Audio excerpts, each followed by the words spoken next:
Welcome to new TV Telugu. MLA Jagadish రెడ్డిని assembly నుంచి suspend చేయడంపై తీవ్రంగా స్పందించిన బీఆర్ఎస్ నేత మాజీ మంత్రి హరీష్ రావు అంబేద్కర్ విగ్రహం వద్ద నిరసన చేపట్టిన సందర్భంగా హరీష్ రావు మాట్లాడారు. కాంగ్రెస్ పార్టీ పట్టపగలు ప్రజాస్వామ్యం గొంతు కోసిందని ఆరోపించారు. అసెంబ్లీ బయట ప్రశ్నిస్తే కేసులు, అక్రమ అరెస్టులు, అసెంబ్లీలో ప్రశ్నిస్తే సస్పెన్షన్, గొంతు నొక్కటం. జగదీష్ రెడ్డి ఈ ప్రభుత్వ వైఫల్యాలను ఎత్తి చూపినందుకు సస్పెండ్ చేస్తారా అని హరీష్ రావు ప్రశ్నించారు.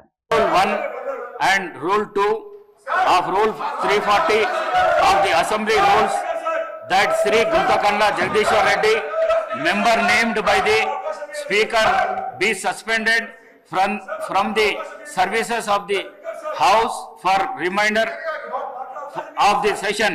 రాష్ట్రంలో రైతులు కష్టాల్లో ఉన్నారు. పంటలు ఎండిపోతా ఉన్నాయి. రైతులు ఆత్మహత్యలు చేసుకుంటున్నారు. విద్యార్థులు ఫీజు రియంబర్స్మెంట్ రాక ఇబ్బంది పడుతున్నారు. ఉద్యోగులు, పెన్షన్దారులు ఇబ్బంది పడతా ఉన్నారు. అన్ని వర్గాల ప్రజలు కష్టాల్లో ఉన్నారు. ప్రజా సమస్యలపై చర్చ జరగాలని మేమే ఒక అడుగు ముందుకు వేసి చాలా స్పష్టంగా చెప్పాం. నిజానికి జగదీష్ రెడ్డి గారి వ్యాఖ్యల్లో తప్పే లేదు. ఆయన ఎక్కడ అన్పార్లమెంటరీ లాంగ్వేజ్ ఉపయోగించలేదు. అయినా కూడా పెద్ద మనసుతో సభ జరగాలి, ప్రజా సమస్యల మీద చర్చ జరగాలి, శాసనసభలో అన్ని విషయాలు కూడా ప్రస్తావించాలనే ఉద్దేశంతో మేము స్పీకర్ గారిని, ఎల్ఏ మినిస్టర్ గారిని కలిసి చెప్పాం. మరి చెప్పినప్పుడు మాకు అవకాశం ఇవ్వాలి కదా. నిజంగా ఉరి తీసేటప్పుడు కూడా నీ చివరి కోరిక ఏంటని అడుగుతారు. మేము ముందే పోయి చెప్పడమే కాదు, మీడియాకు కూడా వెళ్లి మా మాజీ శాసనసభ వ్యవహారాల మంత్రి ప్రశాంత్ రెడ్డి గారు చెప్పారు.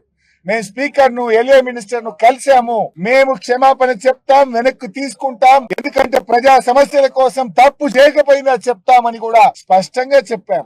మీడియాకు చెప్పాం, ఎల్ఏ మినిస్టర్ చెప్పాం, స్పీకర్ గారు చెప్పాం. అంటే దీన్ని బట్టి ఏమర్థమైతుంది? పథకం ప్రకారంగా ముందే మీరందరూ కూడా అనుకొని బీఆర్ఎస్ పార్టీకి అవకాశం ఇవ్వకుండా, జగదీష్ రెడ్డి గారికి అవకాశం ఇవ్వకుండా ఒక కుట్రతో బీఆర్ఎస్ గొంతు నొక్కాలని, బీఆర్ఎస్ ప్రశ్నిస్తే, బీఆర్ఎస్ సభలో ఉంటే వాళ్ళ తప్పిదాలన్నీ బయటకు వస్తాయని ఉద్దేశపూర్వకంగా ఇవాళ జగదీష్ రెడ్డి గారిని సస్పెండ్ చేశారు.